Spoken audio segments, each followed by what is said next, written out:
National music world is in shock tonight over the death of Montreal maestro Boris Brott. He died tragically today after being allegedly struck by a car in Hamilton, Ontario this morning.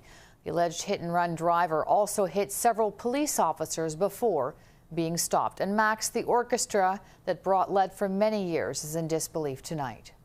That's right, Caroline. We're told that the Orchestre Classique de Montréal says it's in a state of disbelief tonight, describing the 78-year-old Brott as the beating heart of the orchestra, which he took over as conductor from his father when it was still called the McGill Chamber Orchestra.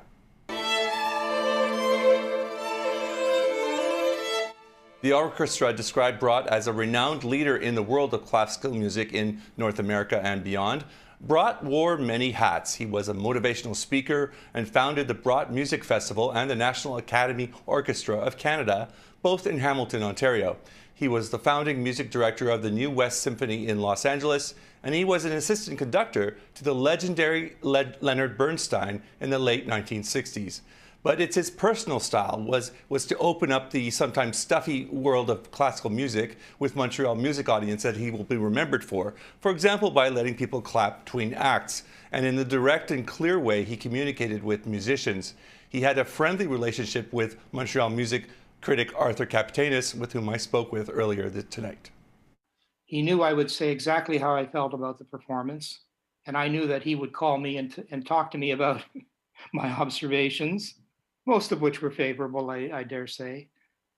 But that kind of personal communicative approach is rare. And as I say, it's something I think he projected to all of his audience and all the people who heard him in concert. He was not a distant, austere figure on the podium. He was the opposite of this.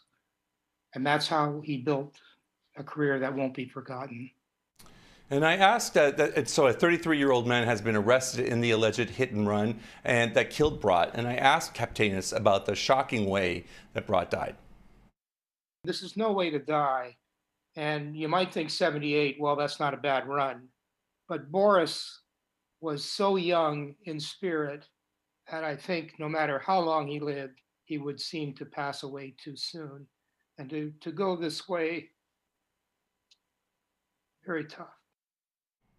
Brott is survived by his wife and 3 children, his grandchildren, and his brother Dennis. Caroline, he will also be missed by the countless music lovers he led and influenced. Absolutely. It's a very shocking and sad death. Thank you so much, Max.